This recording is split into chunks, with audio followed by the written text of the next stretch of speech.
Let's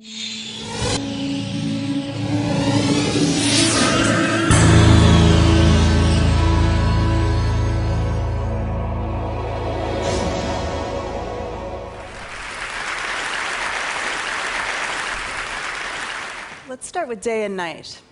Life evolved under conditions of light and darkness, light and then darkness. And so plants and animals developed their own internal clocks so that they would be ready for these changes in light. These are chemical clocks, and they're found in every known being that has 2 or more cells, and in some that only have 1 cell. I'll give you an example. If you take a horseshoe crab off the beach and you fly it all the way across the continent and you drop it into a sloped cage, it will scramble up the floor of the cage as the tide is rising on its home shores, and it'll skitter down again right as the water is receding thousands of miles away. It'll do this for weeks until it kind of gradually loses the plot. And it's incredible to watch, but there's nothing psychic or paranormal going on. It's simply that these crabs have internal cycles that correspond usually with what's going on around it.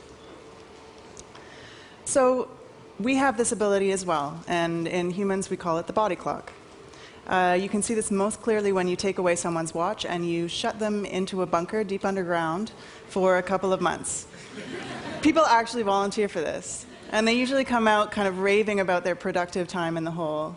So no matter how atypical these subjects would have to be, they all show the same thing. They get up just a little bit later every day, say 15 minutes or so, and they kind of drift all the way around the clock like this over the course of the weeks. And so in this way, we know that they're working on their own internal clocks rather than somehow sensing the day outside. So fine, we have a body clock, and it turns out that it's incredibly important in our lives. It's a huge driver for culture, and I think that it's the most underrated force on our behavior. We evolved as a species near the equator, and so we're very well equipped to deal with 12 hours of daylight and 12 hours of darkness.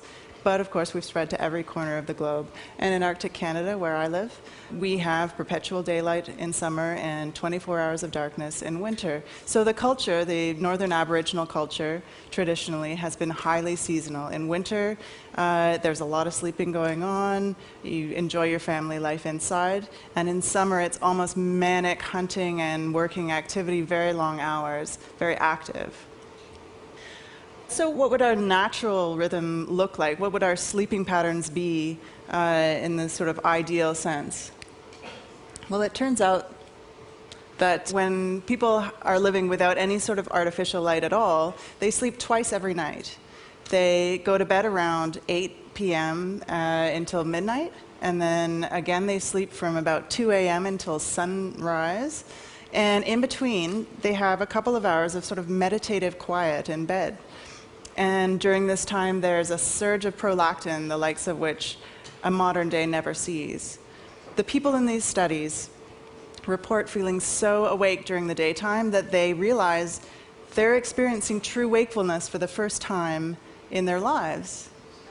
So cut to modern day, we're living in a culture of jet lag, global travel, 24-hour business, shift work, and our modern ways of doing things are, have their advantages, but I believe we should understand the costs. Thank you.